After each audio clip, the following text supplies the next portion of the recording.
नमस्कार प्यारे साथियों। आज मैं एक ऐसे गंभीर मुद्दे पर आपके साथ चर्चा करने जा रहा हूं, जिसको मैं करना तो बहुत दिनों से चाह रहा था, लेकिन वक्त की कमी के कारण नहीं कर पाया।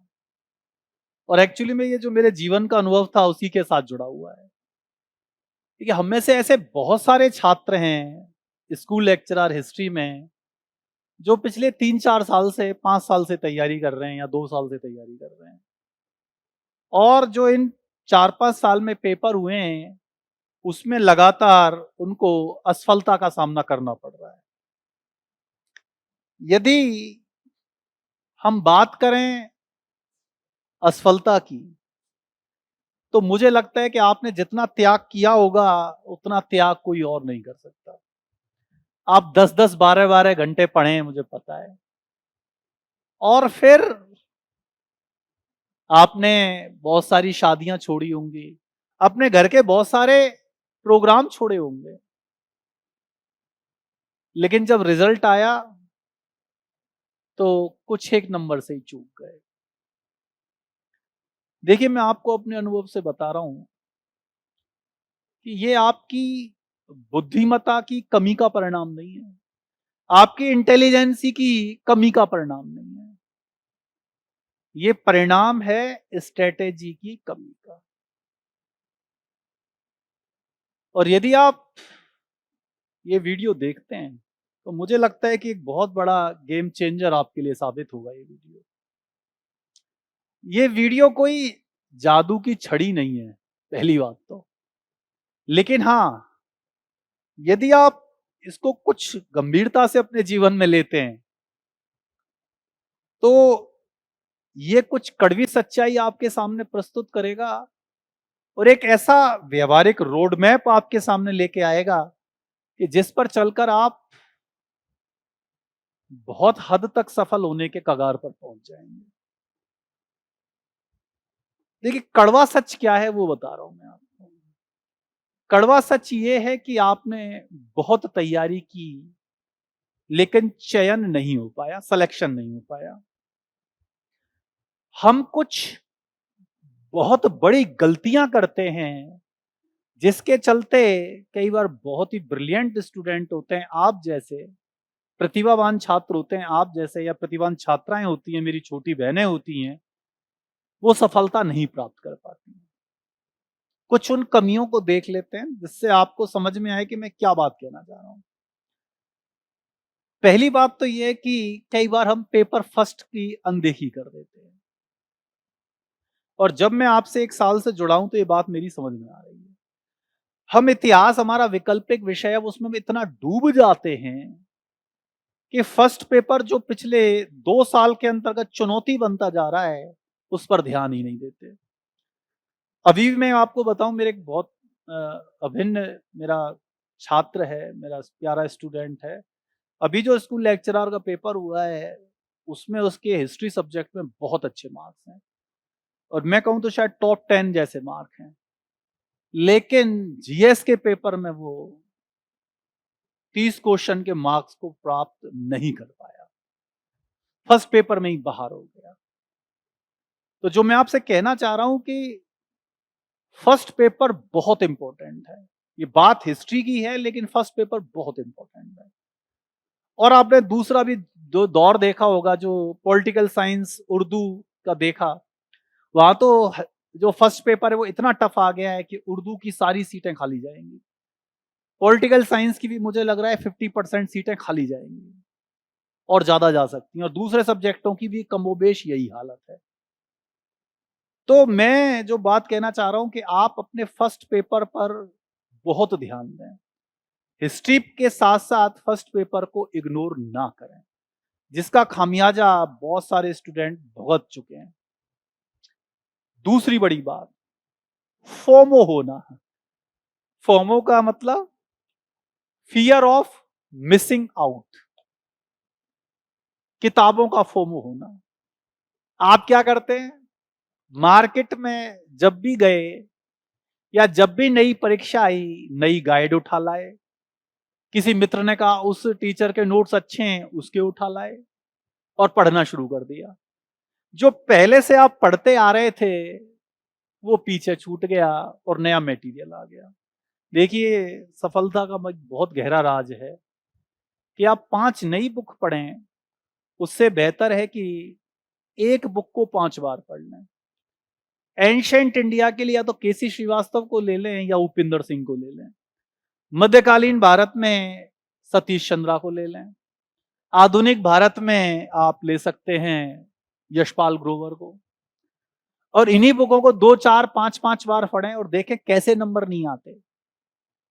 आज मैं अपने नोट्स की बात नहीं कर रहा, मैं आज बिल्कुल तथ्य की बात कर रहा हूं कि वास्तविक सफलता कैसे प्राप्त होती है।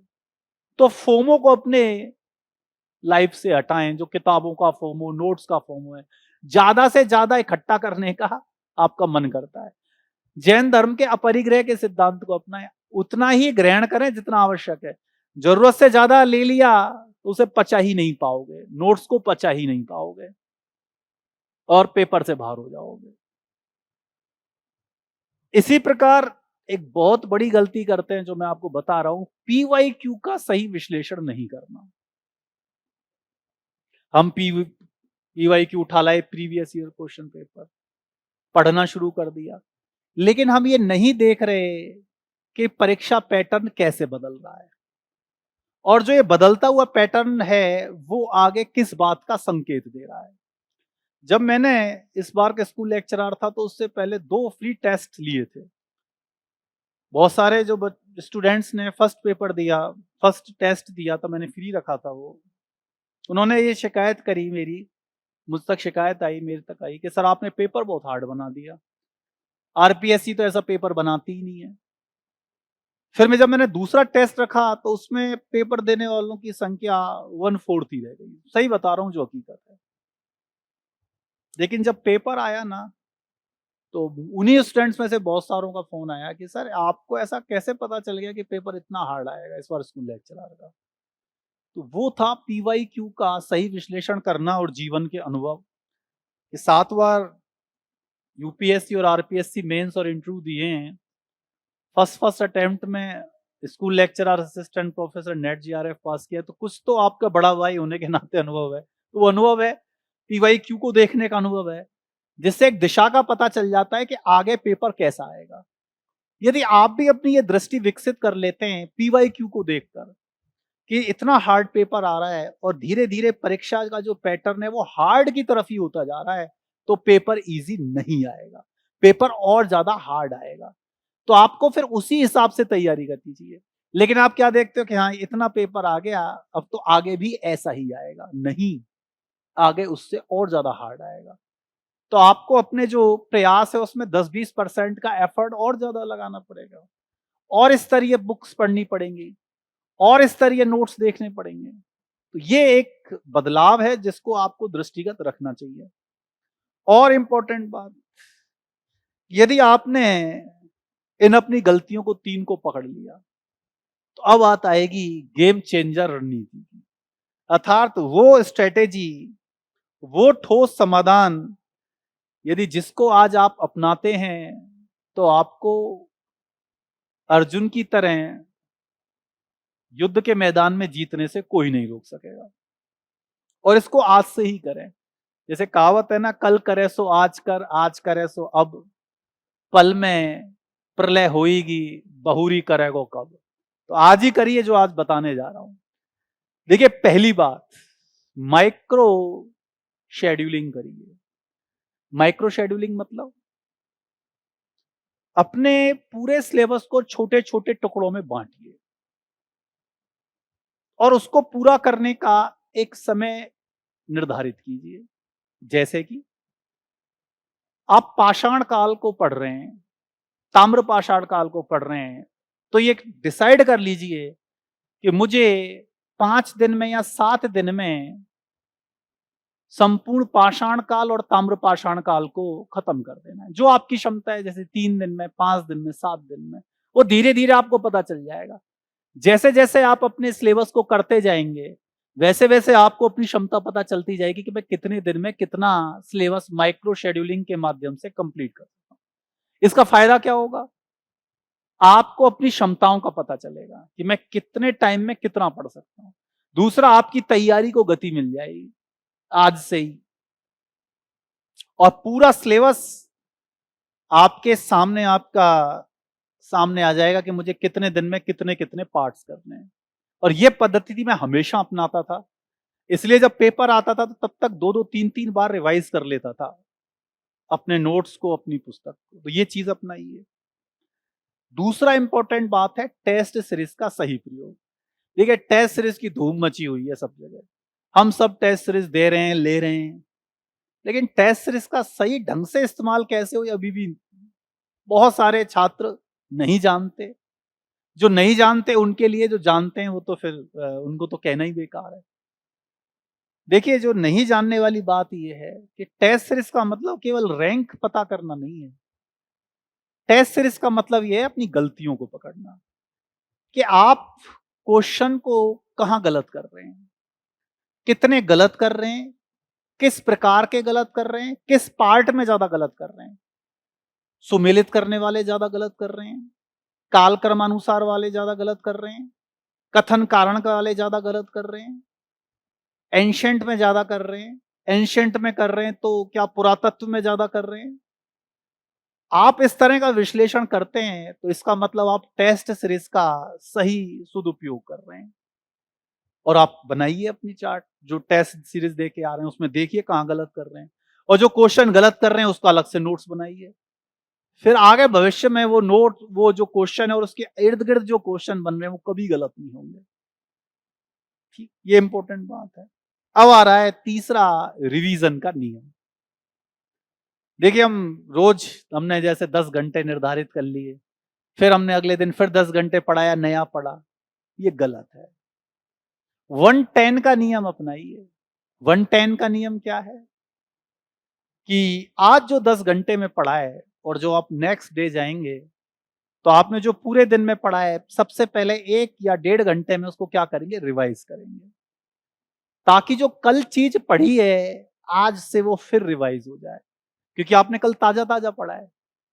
आज आपकी स्पीड उससे ऑलमोस्ट 10 गुना ज्यादा होगी। अब आप सिर्फ उसको अपनी आंखों के आगे से निकालेंगे, रटेंगे नहीं, उसका चिंतन मनन नहीं करेंगे, बस उसको क्या करेंगे, बस सामने रखा और पेज को पलटते गए, देखते गए, पढ़ते। हाँ ठीक है, सुबह उठते यही काम करना है, उसके बाद नया मटेरियल उठाना है। ये आप जब कर लेंगे तो बहुत बड़ी बड़ी समस्याएं सॉल्व हो जाएंगी। अब बात आती है अपने माइंडसेट को सेट करने की, जो मनोवैज्ञानिक बात है। देखिए कभी भी युद्ध के मैदान में हारे हुए सिपाही की तरह मत जाइए, वरना हार ही मिलेगी। जो बीत गया वो बीत गया, समझ रहे हो, जो बीत गया वो बीत गया।